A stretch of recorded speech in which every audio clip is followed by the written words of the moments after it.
Passando para o próximo caso agora. Então, seria o caso do hidreto de boro. Então, novamente, hidrogênio, para a gente não precisar se preocupar com ele.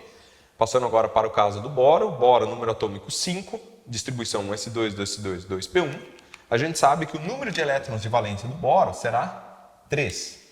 Portanto, 3 do boro mais 3 de hidrogênio são 6. 2, 4, 6 da essa estrutura de Lewis. Nós vimos ela no caso lá da aula de estrutura de Lewis. Nós sabemos que os domínios totais aqui serão 3, que o arranjo será trigonal, ou trigonal plano, e que esse ângulo aqui, ele será perfeitamente 120.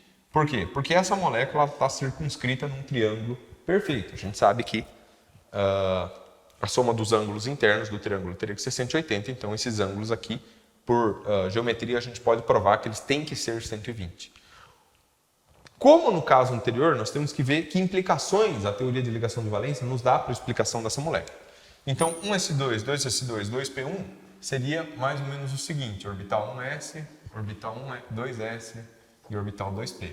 1s, 2, 2s, 2, 2p1.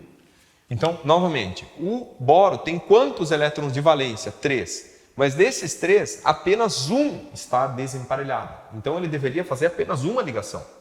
O fato dele fazer 3 não concorda com a explicação dada pelos orbitais puros do boro. Então, o que a gente precisa fazer? A gente precisa fazer uma etapa de promoção eletrônica, igual foi o caso anterior. Então, promoção do elétron. A gente vai promover ele, que estava originalmente no orbital 2s, um deles a gente vai mandar para o orbital 2p. Vou mandar para o mesmo? Não, porque eu estou querendo desemparelhar.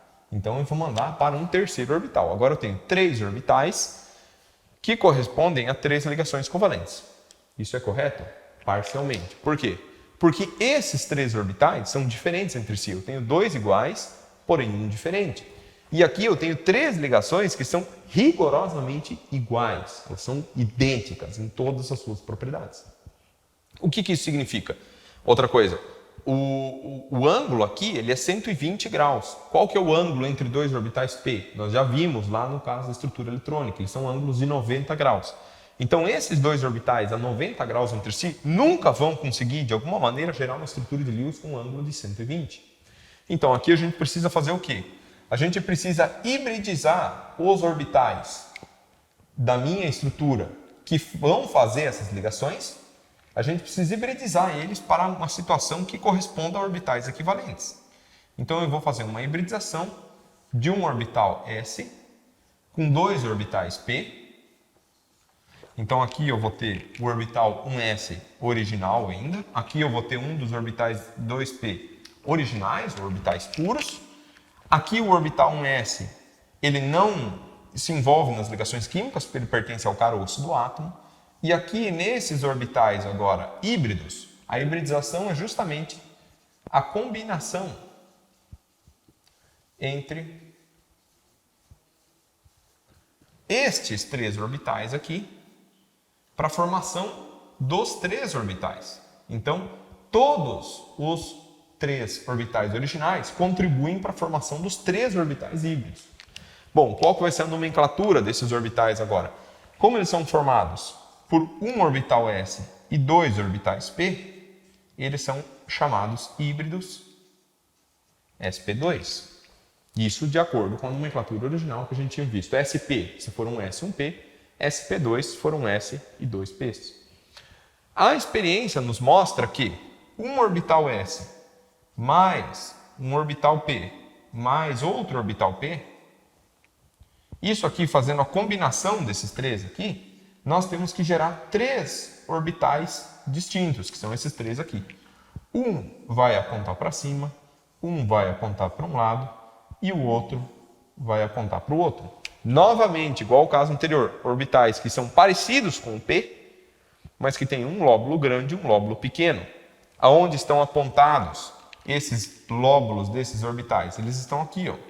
Seria equivalente a gente ter um orbital sp aqui, um orbital sp apontando para cá e um orbital sp apontando para cá.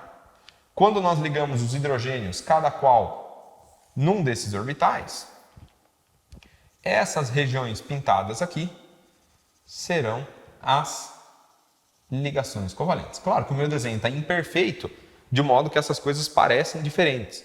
Mas na molécula real, essas 3 sobreposições são rigorosamente iguais, porque elas são formadas por orbitais que são rigorosamente idênticos, exceto pela orientação. Tirando a orientação, todas as outras propriedades desses 3 orbitais têm que ser iguais. Eu nunca conseguiria esse tipo de observação usando esses orbitais puros, porque aqui eu teria 2 orbitais com um ângulo de 90 entre si e mais um terceiro. Eu nunca chegaria numa estrutura com ângulos de 120. Quando eu faço a hibridização, eu adquiro uma configuração eletrônica que é coerente com a observação experimental.